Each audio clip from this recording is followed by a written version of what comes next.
नमस्कार दोस्तों, आपका स्वागत है अपने YouTube चैनल P4 पोर्टफोलियो में। आज हम बात करने वाले हैं एक PSU स्टॉक के बारे में। बेस्ट PSU स्टॉक है। अगर आपको PSU स्टॉक्स में इन्वेस्टमेंट करना पसंद है तो इस स्टॉक को आप कंसीडर कर सकते हैं लॉन्ग टर्म इन्वेस्टमेंट के लिए। साथ ही साथ इसका डिविडेंड यील्ड भी बहुत ही धमाकेदार है। तो चलिए बात करते हैं इसी स्टॉक के बारे में। लेकिन उससे पहले अगर आपने चैनल को सब्सक्राइब नहीं किया है तो प्लीज सब्सक्राइब कीजिए और रेगुलर अपडेट्स पाने के लिए नोटिफिकेशन बेल को प्रेस कीजिए। साथ ही साथ टेलीग्राम चैनल को भी ज्वाइन कीजिए जिसकी लिंक डिस्क्रिप्शन बॉक्स में दी गई है। तो चलिए बात करते हैं कौन सा ये पीएसयू स्टॉक, उसके बारे में भी पता कर लेते हैं।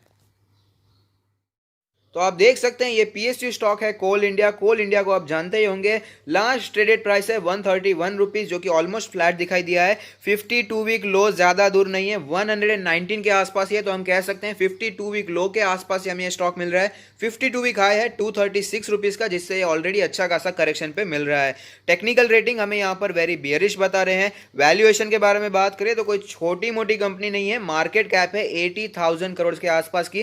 पी रेशियो 7.17 है और इंडस्ट्री पी है 7.6। प्राइस टू बुक रेशियो है 4.81% और डिविडेंड यील्ड जो देखने को मिला है वो धमाकेदार है। 9% से भी ज्यादा का डिविडेंड यील्ड है। एफडी में भी ऐसे इंटरेस्ट हमें नहीं दिखाई देते हैं और डिलीवरेबल्स जो दिखाई देती हैं वो भी काफी स्ट्रांग है। 43.66% की डिलीवरी दिखाई देती है। तो अब चलते हैं चार्ट्स पर, वहां पर कैसी सिचुएशन बनी हुई है और किस तरह से हमें इसमें बाइंग की स्ट्रैटेजी लगानी चाहिए उसके बारे में भी बात कर लेते हैं। तो आप देख सकते हैं कि हम लोग चार्ट्स पर आ चुके हैं, जहां पर हमें पता चलता है कि मार्केट क्रैश से पहले स्टॉक 200 के आसपास ट्रेड करा था। उसके बाद अच्छी खासी हमें यहां पर गिरावट देखने को मिली। 120 के आसपास स्टॉक ने सपोर्ट लिया है और फिर भी ज़्यादा कुछ अच्छी रिकवरी नहीं दिखाई है। एक ही रेंज में ये फिलहाल हमें ट्रेड करता हुआ नजर आ रहा है। करंट सिचुएशन के बारे में बात करें तो आप देख पाएंगे 130 के आसपास ये अभी ट्रेड करता हुआ नजर आ रहा है। 130 के आसपास इसने पहले भी सपोर्ट लिया था और वापस थोड़ी तेजी दिखाई थी। 145 के आसपास ये पहुंच चुका था, वापस उसे रेजिस्टेंस फेस करना पड़ा और 130 के लेवल पर हमें ये दिखाई देता है। अगर बात करें इसके इंडिकेटर्स के बारे में तो मनी फ्लो इंडेक्स का नंबर कैलकुलेट होकर आता है 25.48। यहां पर ओवरसोल्ड कैटेगरी ऑलरेडी दिखाई दे चुकी है। अगर ये नंबर 20 के नीचे चला जाता है तो हमें हाईली ओवरसोल्ड कैटेगरी भी दिखाई दे सकती है। अगर बात करें इसके आरएसआई के नंबर के बारे में तो आप देख पाएंगे कि आरएसआई का नंबर कैलकुलेट होकर आता है 42.55। अब देख पाएंगे ओवर द टाइम आरएसआई का नंबर हमें वीक होता हुआ नजर आ रहा है। अगर बात करें एमएससीडी के बारे में तो एमएससीडी में भी ऑफ कोर्स हमें कोई बुलिश क्रॉसओवर देखने को नहीं मिलेगा। यहां पर भी हमें बियरिश क्रॉसओवर देखने को मिला है और स्टॉक में ऑलरेडी अच्छी गिरावट हो चुकी है।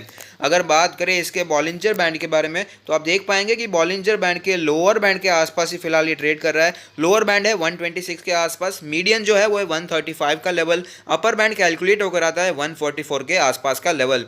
अब बात कर लेते हैं इसके पिवट पॉइंट्स के बारे में तो आप देख पाएंगे पिवट लेवल कैलकुलेट होकर आता है 136 का लेवल। रेजिस्टेंस की बात करें तो 145 के आसपास का लेवल बनकर आता है। नीचे जाए तो हमें यहाँ पर 124 का लेवल भी दिखाई देता है। उससे भी नीचे जाए तो 115 का लेवल भी दिखाई दे रहा है। अब बात कर लेते हैं इसके ऑल टाइम चार्ट के बारे में, जहां पर एक कैंडल 1 मंथ को रिप्रेजेंट करेगी, जिससे हमें पता चलेगा कैसी मूवमेंट वहां पर बनी हुई है।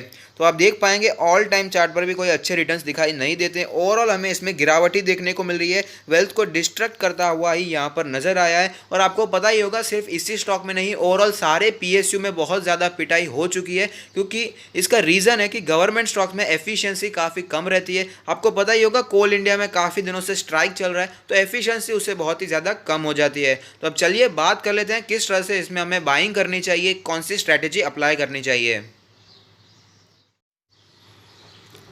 बाइंग स्ट्रैटेजी डिस्कस करने से पहले कुछ बातें जो कि बहुत ही इंपॉर्टेंट है पीएसयू स्टॉक में इन्वेस्टमेंट करने से पहले, वो आपको जानना चाहिए, जो कि है दो बातें। एक लो एफिशिएंसी, आपको पता ही होगा जो प्राइवेट कंपनी होती है जो कि एक इंडिविजुअल से चलाई जाती है, उनके मन में प्रॉफिट मोटिव होता है, उनके मन में मोटिवेशन होता है, इंस्पिरेशन होता है कि जितना ज़्यादा अच्छे से वो काम करेंगे उतना ज़्यादा उन्हें प्रॉफिट मिलेगा। लेकिन जो पीएसयू स्टॉक्स होते हैं वो कभी भी प्रॉफिट मोटिव से नहीं बनाए जाते। उन्हें सिर्फ काम करना है, उनके मन में ये नहीं होता कि ज़्यादा से ज़्यादा पैसा कमाए, ज़्यादा से ज़्यादा प्रॉफिट होना चाहिए। और उसी के कारण ओवरऑल हम शेयर्स देखेंगे तो सारे के सारे PSU stock long term chart में बहुत ही ज़्यादा नीचे आ रहे हैं। 5 ईयर, 10 ईयर, 15 ईयर लोस पर हमें दिखाई दे रहे हैं। उसका रीज़न है लो एफिशिएंसी, और साथ ही साथ गवर्नमेंट बार बार फोर्स करती है इन कंपनीज को कि वो ज़्यादा से ज़्यादा डिविडेंड दे, जिसके कारण गवर्नमेंट को भी अच्छी डिविडेंड इनकम देखने को मिले।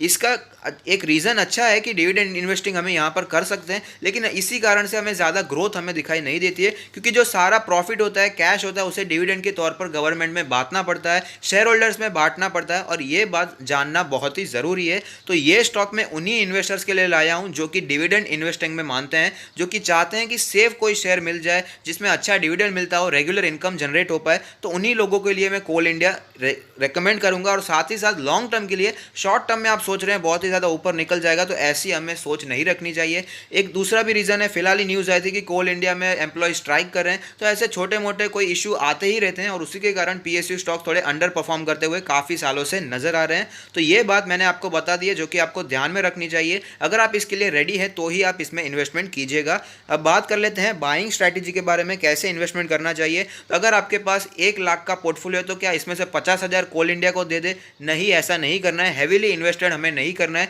क्योंकि यहाँ पर हमें कैपिटल अप्रिसिएशन बहुत सालों में देखने को नहीं मिला है। डिविडेंड इन्वेस्टिंग के तौर पर ही इन्वेस्टमेंट करना है, इन्वेस्टमेंट करके भूल जाना है, उतना ही पैसा आपको लगाना है। 9% का डिविडेंड यील्ड काफ़ी अच्छा माना जाता है, तो आप यहाँ पर इन्वेस्टमेंट कर सकते हैं। जो लॉन्ग टर्म के लिए सेफ शेयर्स ढूंढना चाहते हैं, जो डिविडेंड इन्वेस्टिंग करना चाहते हैं, वो करंट मार्केट प्राइस पे थोड़ा सा ही इन्वेस्टमेंट कीजिए। अपने जो पोर्टफोलियो है उनमें से 2 से 3 या मैक्सिमम 5% का इन्वेस्टमेंट ही कोल इंडिया में करना चाहिए, ऐसी मेरी राय रहेगी। बाकी डिसीजन आपका है। तो अगर आपको ये वीडियो पसंद आया है तो लाइक कीजिए, शेयर कीजिए, कमेंट कीजिए, सब्सक्राइब कीजिए और मुझे मोटिवेट कीजिए। Thank you. Stay happy, happy investing.